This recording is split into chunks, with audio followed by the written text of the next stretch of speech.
Olá pessoas, como vocês estão?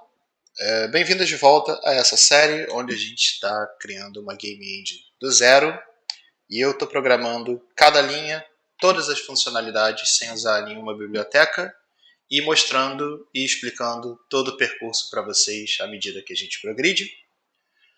Hoje eu quero falar sobre matrizes, explicar por que a gente usa matrizes, para que as matrizes são usadas geralmente no contexto de uma game engine. E no vídeo de hoje eu quero focar especialmente em um tipo de matriz, que são matrizes de projeção. E se eu conseguir, eu gostaria de dar a explicação que eu gostaria de ter recebido quando eu comecei a estudar esse assunto. Então vamos lá.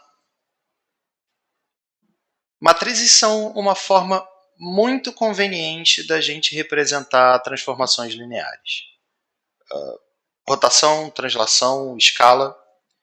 E outra coisa muito conveniente em relação às matrizes é que elas são capazes de acumular essas transformações.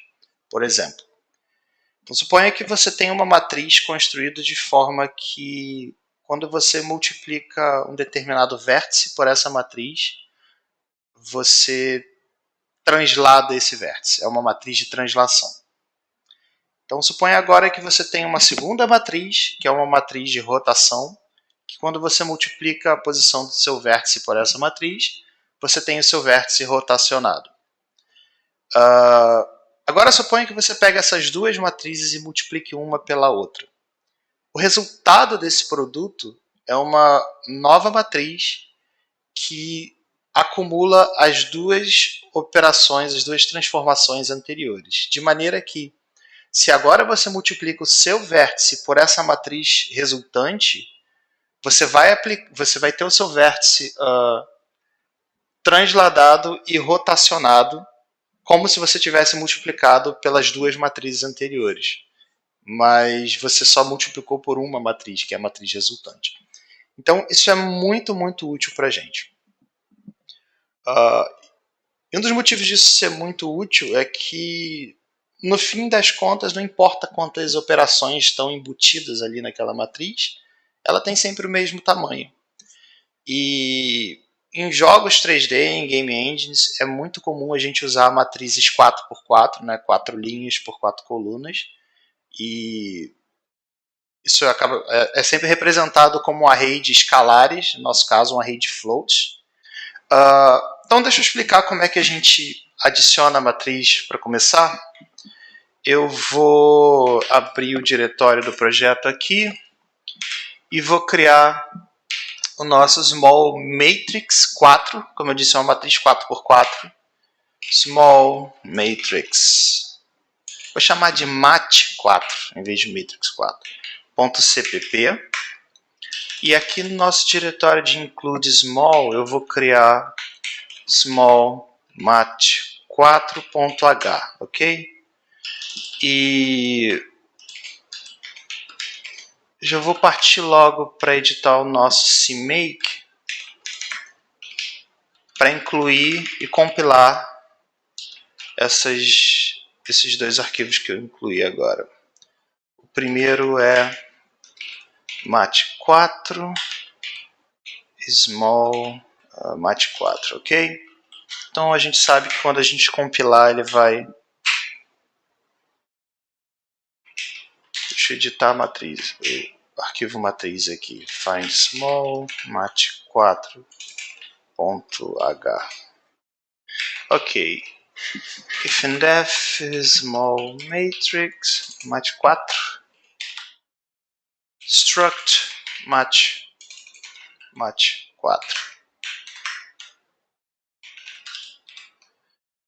A gente precisa, como eu disse, representar os nossos 16 floats aqui. Usualmente a gente poderia ter um array float de 16, chamar de de elemento. Poderia ser isso, ou poderia ser, por exemplo, um array multidimensional de 4x4. O layout na memória é idêntico, não muda nada, e muda a forma que a gente vai escrever o código para acessar isso. Eu vou deixar assim por hora. E para todos os efeitos, essa é a nossa matriz, é isso que a gente representa. Só registrar mais uma coisa. Porque o OpenGL representa matrizes na memória, armazenando primeiro as colunas e depois, quer dizer, armazenando por colunas, eu também vou armazenar assim na memória. Isso vai ficar mais fácil na hora da gente passar as nossas matrizes para os shaders, porque está exatamente da forma que o OpenGL espera. E aí a gente não tem que transladar a matriz, mudar ela para o OpenGL poder entender. Deixa eu abrir aqui o find small matrix 4.cpp, incluir small matrix.h.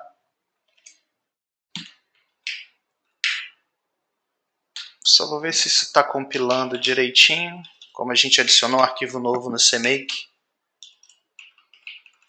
Sei lá, vou botar um construtor aqui, mat4. Ok, vou botar mais um método aqui chamado mat4 reference identity, que gera a matriz identidade. Matriz identidade é uma matriz cuja a diagonal principal da matriz... Eu vou mostrar isso aqui.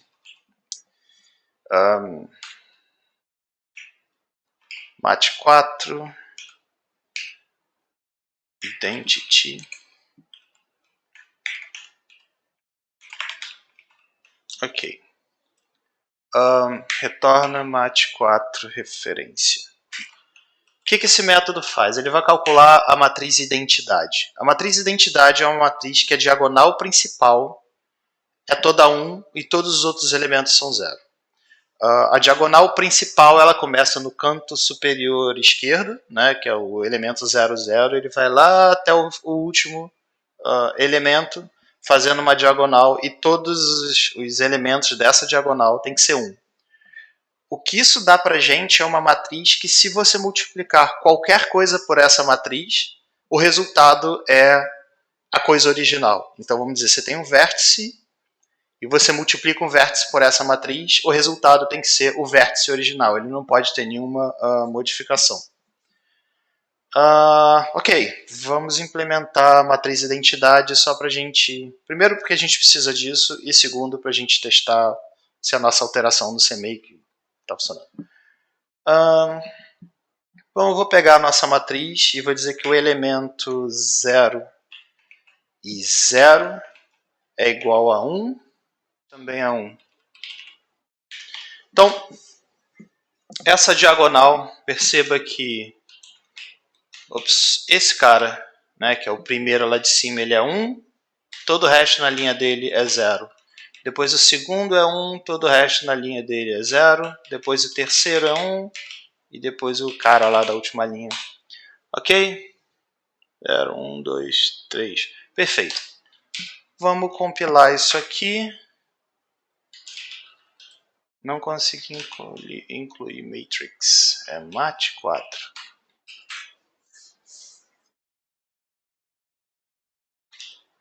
Claro. Esse é o problema de você programar e explicar ao mesmo tempo. Você comete erros bobos. Me perdoem por isso.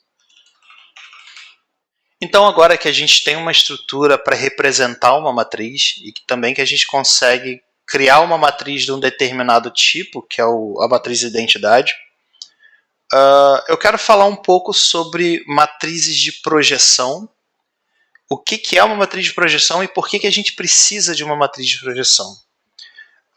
Para falar sobre isso, a gente precisa vir aqui no nosso launcher.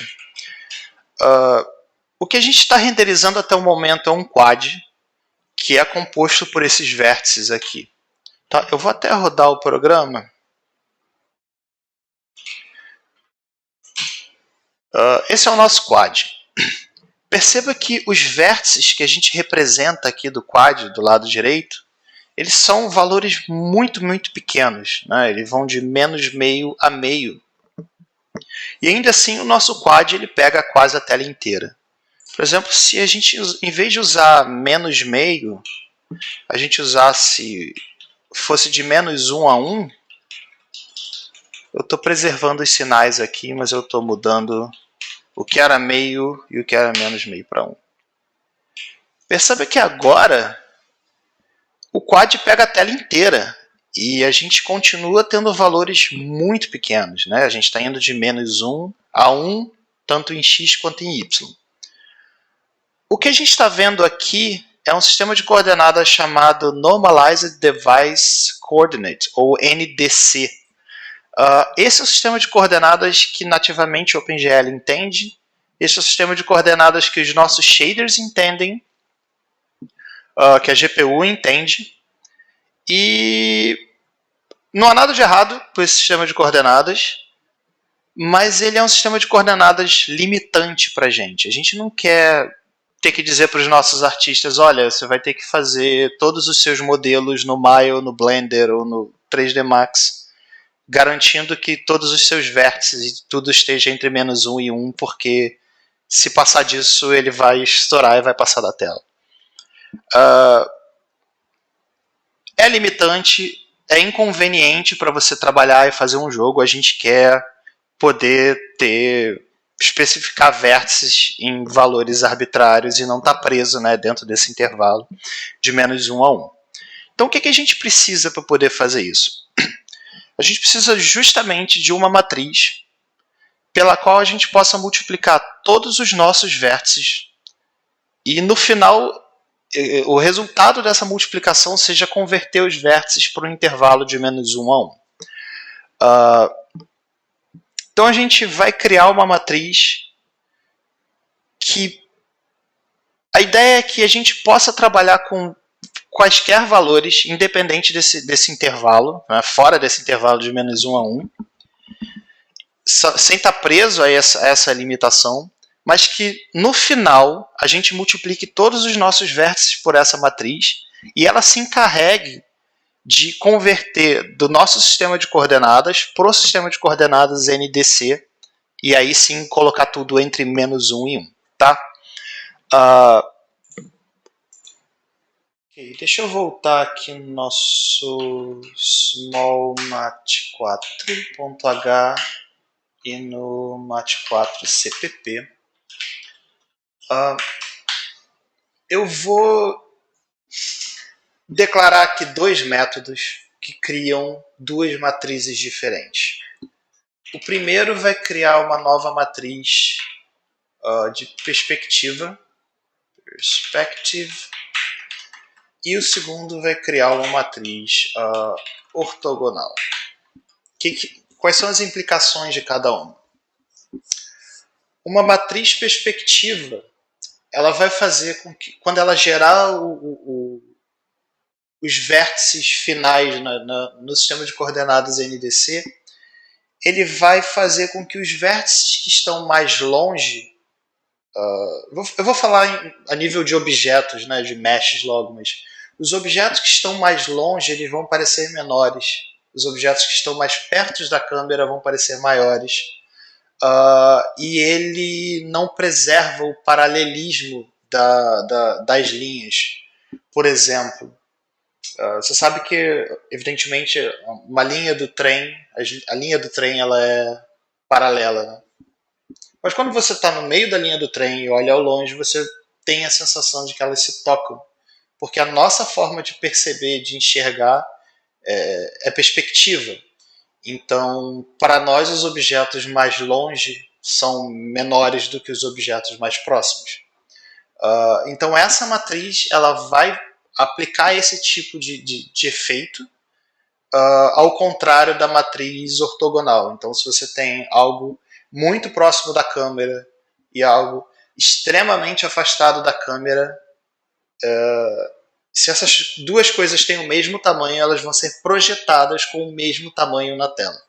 Então, como a gente faz para criar matrizes que sejam capazes de fazer isso que eu acabei de descrever, de preservar ou não a perspectiva, o paralelismo, e ainda assim convertam para NDC? Como é que a gente monta essas matrizes? A boa notícia é que esses são problemas já resolvidos. Você não precisa descobrir de novo a matemática por trás disso. É muito fácil você encontrar essas matrizes em qualquer livro de desenvolvimento de jogos ou de engine. Tutorial de API gráfica tem sempre isso. E a não ser que você esteja criando uma matriz de perspectiva com algo muito peculiar, você dificilmente vai precisar parar e trabalhar na matemática disso. Claro, é bom que você entenda a matemática por trás disso. Nem é tão complicada, não é trivial, mas também não é complicada. E o que eu faço e outras pessoas bem mais inteligentes do que eu, que trabalham como artista técnico ou como engenheiro de render, também fazem. Muitas vezes é simplesmente pegar uma referência dessas matrizes. Eu fui no Google Imagens e peguei pelo olho assim as matrizes que eu sabia que me atendiam. Depois de um tempo você já identifica essas matrizes, mas pode usar essas como referência. Essa da direita é a matriz ortogonal, essa da esquerda é a matriz ortográfica e perspectiva. Eu quero mostrar uma coisa aqui que é, perceba que os termos que essa matriz usa são right e left, então a gente está falando de quão largo alguma coisa é, depois far e near, o quão profundo alguma coisa é, e depois top e bottom, o quão alto essa coisa é. Isso você pode perceber também aqui na matriz perspectiva. A gente tem de novo far, near, a gente tem, mas a gente não tem, por exemplo, o right, left, nem o top, bottom tão evidente, mas a gente tem, por exemplo, aspect, que é basicamente você dividir a largura pela altura, e aí você tem a proporção, né, de quão né, da proporção entre a altura e a largura, usado em conjunto com o FOV, que é Field of View, que é o quão aberta a sua câmera está. Então, o que essas duas matrizes estão descrevendo, ou melhor, os parâmetros que estão sendo usados para criar essas matrizes são uma coisa que a gente chama de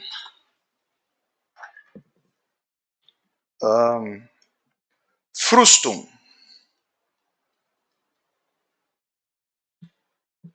Que é basicamente o seguinte: você está em algum ponto do espaço tridimensional, num ponto onde a gente chama de eye ou camera position, e você está olhando ao longo do eixo, no nosso caso o eixo Z, mais precisamente ao longo de Z negativo, porque a gente está criando matrizes que se chamam right-handed, o que significa que o eixo Z negativo é para dentro da tela e o positivo é para fora. Se você for usar um sistema de coordenada left-handed ou o oposto, né? O positivo é para dentro da tela e o negativo é para fora. A gente vai usar right-handed, então quando for procurar referência ou matrizes... Bom, quando for procurar referência, você precisa saber se é right-handed ou left-handed.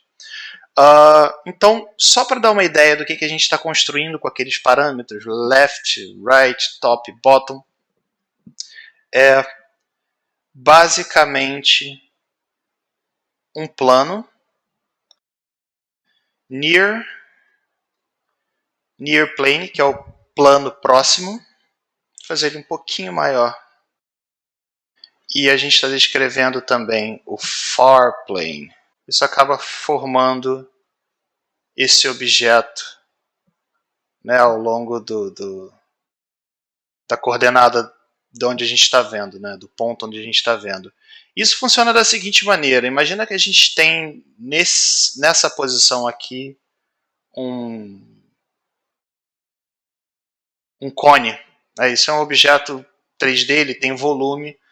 O que a gente está fazendo aqui é projetando essas coordenadas tridimensionais nesse plano aqui, gerando uma projeção bidimensional. Então, imagina que do lado desse cone a gente tem uma esfera, né? Ela é uma esfera com volume, ela não é um círculo, ela é uma esfera, e a gente também está projetando ela aqui. Os parâmetros daquelas matrizes estão descrevendo esse frustrum, essa estrutura aqui, para a gente ser capaz de projetar os nossos vértices 3D em 2D, em NDC, ok? Só essa explicaçãozinha para não ficar muito abstrato, para a gente saber pelo menos o que a gente está transformando em código, mas sem querer entrar muito na matemática por trás.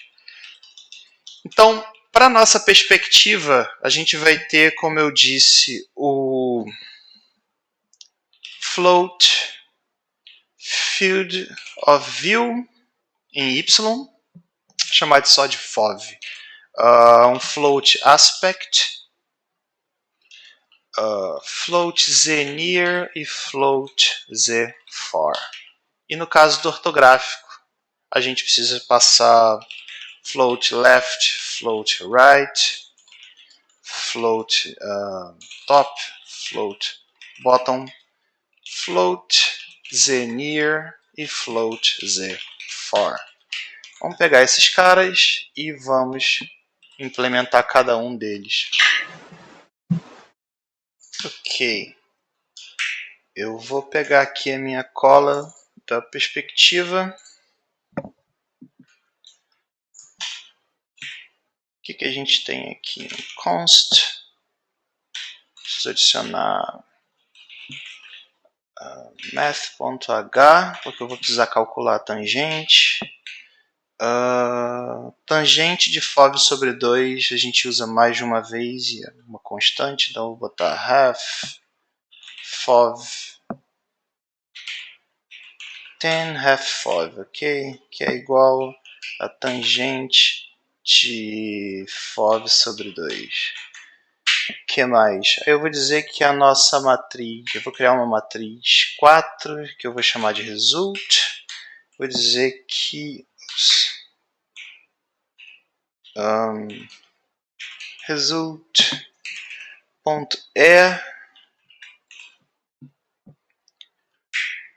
lembrando que a gente está armazenando por colunas e não por linhas, ok? No caso, o 00 vai ser igual a 1 sobre aspect vezes tan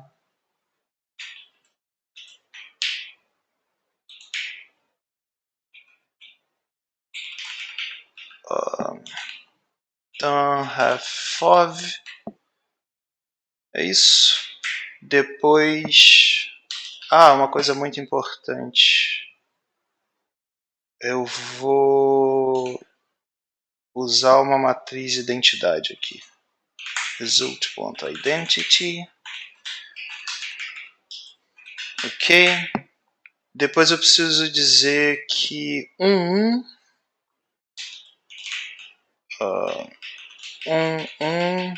é igual a 1 sobre tan half FOV. Ok. Depois eu preciso dizer que result.e 2. Por que eu não copio isso? 2 é igual a menos far mais near, na verdade é z far mais z near dividido por z far menos z near. Ok? Depois eu preciso dizer que o cara que está na terceira 012, coluna 2, linha 012, perdão, coluna 012, na linha 0123, então coluna 2, linha 3, ele é igual a menos 1, e o cara que está na coluna 3, linha 2, coluna 3, coluna 3, linha 2 é igual a menos 2 vezes for vezes zfor vezes znear dividido por zfor menos znear. Ok, então a gente tem a nossa matriz de perspectiva. Eu vou retornar result, e eu vou calcular agora. Ok, deixa eu ver se eu não errei nada. 0, 0, 1, 2, 2, 2, 3, 2, 3. Ok, acho que está tudo certo. Vamos ver. Ortográfica. Vamos lá. A mesma coisa. Vou retornar result.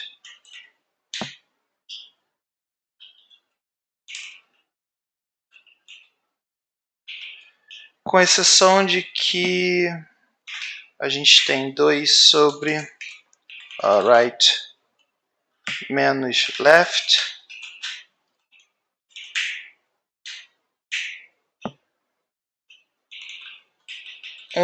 Vai ser igual a 2 sobre top menos bottom. 3, 3. 3, 3 é igual a menos 2 sobre zfar menos znear. E agora a gente tem a última coluna toda. Coluna 3, linha 0, onde a gente tem menos right mais left dividido por right menos left. Linha 3, coluna 3, linha 1 agora, a gente tem menos top mais bottom. Top menos bottom. E agora na linha coluna 3, linha 2, a gente tem zfar mais znear. E aqui a gente tem zfar menos znear. E como último, por último a gente tem que o 3, 3 é igual a 1.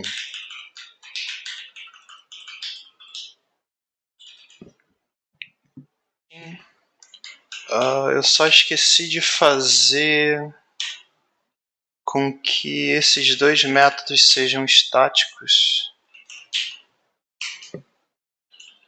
E eu vou fazer isso agora.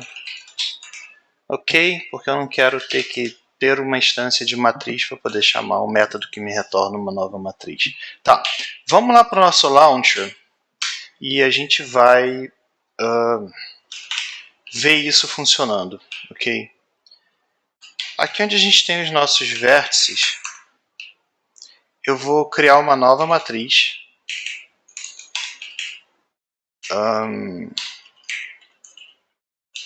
Deixa eu adicionar aqui o small matrix 4. Mat 4. Ok. De volta aqui, eu vou criar um mat 4 que eu vou chamar de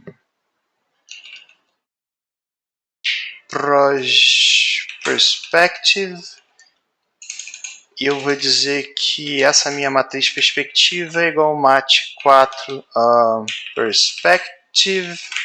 E aí eu vou começar a passar os parâmetros para a perspectiva, que é o field of view. Esse é um ângulo em radianos, não é em graus Euler. Eu vou passar 1.0, que acho que é 60 graus. Qual o aspect ratio? Eu quero 16:9, né, mas eu não estou com uma resolução 16:9, eu estou usando 800x600. Vamos fazer o seguinte, vamos criar aqui um int const int width igual a 1024 por const int 576 height é igual. Eu acho que isso é 16:9. 1024 dividido por 576. 17777, que é a mesma coisa que você dividir 16/9. Ok. É uma boa resolução para a gente usar. Esse cara vai passar a ser width, height. E quando a gente vier na nossa perspectiva, a gente pode dividir width por height. Depois eu preciso passar aqui near. Importante, depois eu vou botar uns assertions no nosso código, eu garantir que isso seja assim, mas são sempre valores positivos e far tem que ser maior que near, sempre, ok? Então eu vou dizer que near é exatamente no ponto onde a câmera está, a câmera, que a gente ainda não tem, mas exatamente no ponto que a gente está é onde vai ser o plano near, ok? Então eu vou passar 0.0. O nosso far, cara, eu vou botar 10.0. Ele enxerga bem longe. 2.0, vai. Ok. A gente tem uma matriz perspectiva. Como é que eu uso essa matriz a princípio para multiplicar por todos os nossos vértices? Eu vou lá no nosso shader, aqui no topo, especificamente no Vertex Shader, que é o cara que é processado por vértice, e eu vou adicionar uma coisa chamada Uniform. Uniform é uma forma de eu passar informação para o shader que não seja através de atributos de vértices. Então, eu posso alterar o uniform por drawCall e não por vértice. Então, por exemplo, o nosso uniform vai ser um mat4, que eu vou chamar de proj. É uma matriz 4, igual a que a gente tem aqui, chamada proj. O que eu vou fazer com essa matriz? Quando eu for especificar o vértice final nesse shader, eu vou multiplicar ele por essa matriz. Justamente como eu venho falando desde o início do vídeo sobre multiplicar os vértices por essa matriz, é isso exatamente que a gente está fazendo nessa linha. Ok, vamos de volta para a nossa matriz. Agora, como é que eu digo que eu quero passar isso para o shader? Primeiro eu preciso pegar a referência para aquele uniform que eu acabei de criar. glwint, nunca lembro como é que é, glwint uniform, e eu pego com gl get uniform, find gl get uniform location, passando o nosso shader, que eu acho que se chama program, não, se chama shader, e eu passo o nome do uniform, que no nosso caso se chama proj. Isso é um método extremamente lento e você não quer fazer isso todo frame, ok? Antes de começar a renderizar, ou assim, ou uma vez antes de renderizar, tá ok, mas todo frame não. Uma vez que a gente tem o uniform, a gente precisa passar ele para o shader. A gente faz isso com gl set uniform matrix. No nosso caso é uma matriz 4V. E aí eu preciso passar o uniform quantos quantas matrizes eu estou setando, no nosso caso 1, se eu quero transpor essa matriz ou não, e como a gente está armazenando por colunas e não por linhas, eu não quero transpor essa matriz. Ela vai exatamente como a gente está passando. E aí eu passo a própria matriz como um array de float. Na verdade, const float array nossa matriz perspective.e, na verdade. Porque o array de floats é o membro E dessa estrutura. Para todos os efeitos, isso já deveria funcionar. Ok. Float. O que mais? Const float. Result.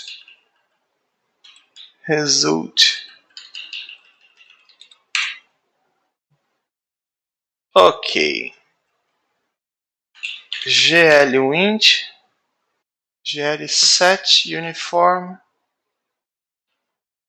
Será que não tem o set? Tá, eu preciso ver o nome do método. Oh!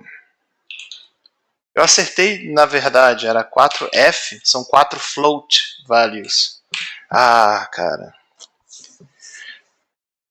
Você não tem o método perspective. Ok, vamos ver o que tem no meu smallmath.h. Oh, faltou uma coisa muito, muito importante. Muito, muito importante. A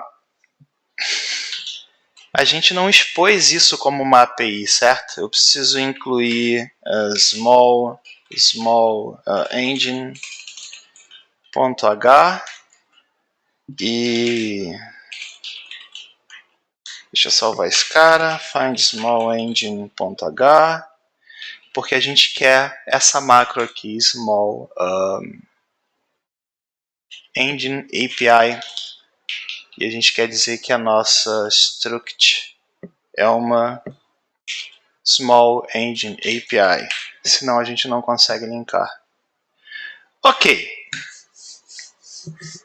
vamos executar e vamos ver se está tudo ok. A gente ainda enxerga o nosso quad. Perceba que os cantos não estão completamente visíveis. A gente não vê totalmente o amarelo do canto superior e nem o verde do canto inferior direito. Isso porque agora a gente está renderizando, a gente está bem próximo desse cara. Eu vou fazer o seguinte, para a gente conseguir ver,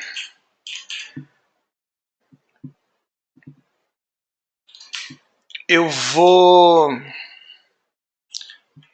só a nível de exemplo, eu vou mudar esses caras de volta para 0.5 para conseguir mostrar uma coisa. O programa está rodando? Não. Deixa eu compilar aqui. Ok. A gente está vendo ainda o nosso quad como ele era antes. Só que eu vou pegar todos os vértices do lado direito e eu vou jogar ele lá para o final. Então a gente vai ficar com um ângulo inclinado assim. Então o lado direito tem que estar mais longe e como a gente está usando uma matriz perspectiva, ele tem que parecer menor do que o lado esquerdo que está mais perto da câmera. Então eu vou pegar, eles estão em 0, eu vou dizer, esses dois aqui são os vértices do lado direito. Eu vou jogar eles para dentro de Z, que é o negativo, então eles vão para -1, talvez? Será que já é suficiente? Vamos ver. Então a gente tem uma matriz perspectiva funcionando.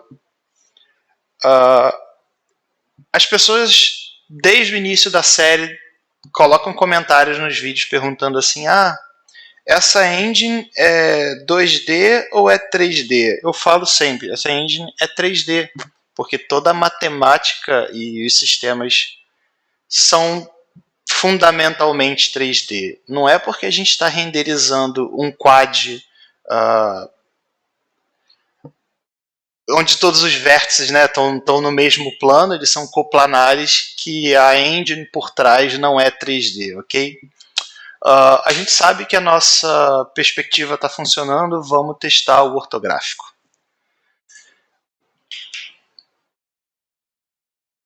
Que dê minha perspective. Eu vou comentar esse código.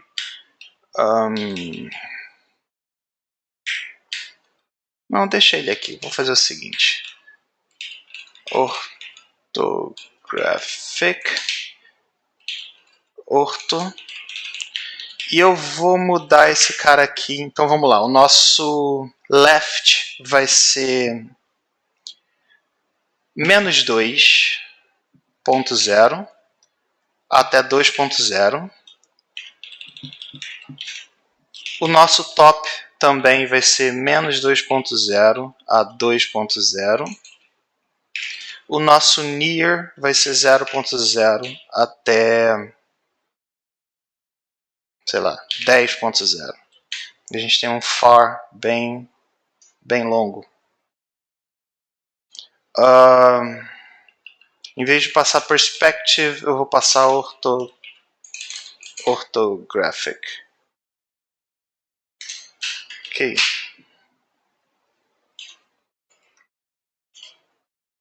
Uou.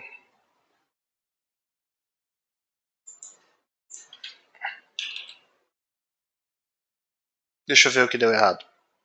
Ok. Acho que achei o problema. Esse cara deveria ser 2. Eu errei na hora de copiar a matriz da imagem para o código. Vamos lá. Ok. Perceba que os vértices continuam sendo menos meio a meio. São ainda aqueles mesmos vértices que a gente tinha no início, mas agora eles não são tão grandes. Ele não ocupa tanto espaço na tela. E isso porque a nossa tela, a nossa área de projeção agora ela é maior. Outra coisa legal de perceber é que os vértices do lado direito estão mais longe de nós, estão mais longe da câmera, mas na projeção ortográfica eles aparecem do mesmo tamanho. A gente pode, inclusive, alternar as projeções, talvez aqui dentro de um loop, vamos ver. Tem keyboard aqui. Vamos incluir o small keyboard.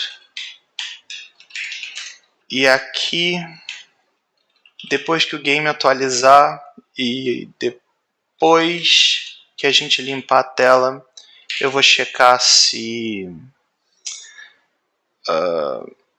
small keyboard get key, por exemplo, small keyboard key code J para, vamos botar aqui bool is ortho é igual a false.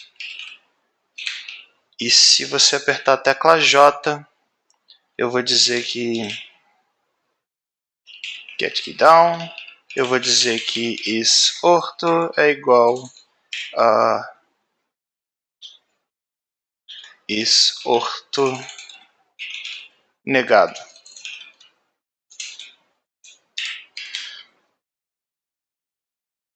E aí,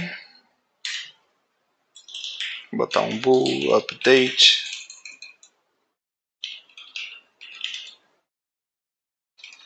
Update igual a false. Eu posso, por exemplo, checar se igual a true. Se update, eu vou fazer o seguinte. Eu vou trocar a matriz.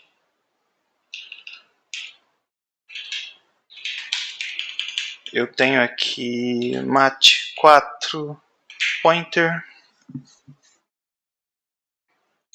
Melhor ainda, float. Vou chamar de m.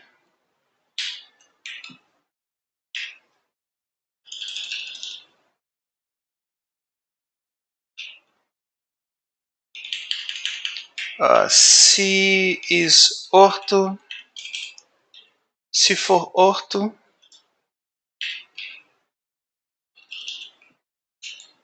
m é igual a perspective, mas se for orto, m é igual a orto. E aí eu vou passar perspective.e, orto.e. E aí eu passo aqui e.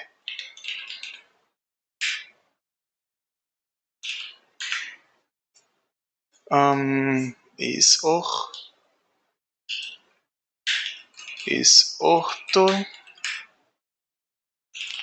Não consigo converter.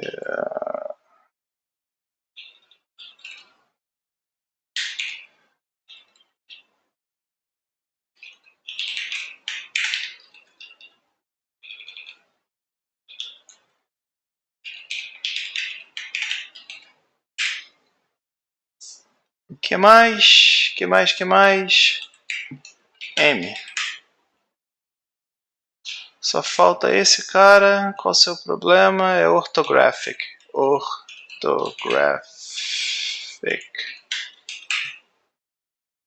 Ok. Então a gente consegue alternar entre as projeções, o que é uma coisa muito normal de se fazer num jogo.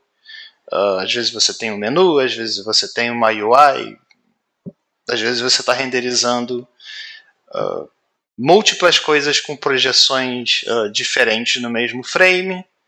Ok, a gente está mais um passo um pouquinho mais perto de ter uma game engine funcionando.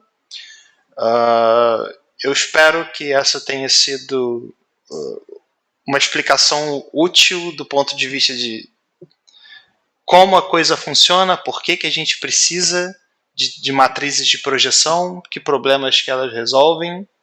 E se você gostou, por favor, fortaleça o meu trabalho, curta e compartilhe esse vídeo para outras pessoas que também se interessam pelo assunto, se interessam por desenvolvimento de jogos e de game engine.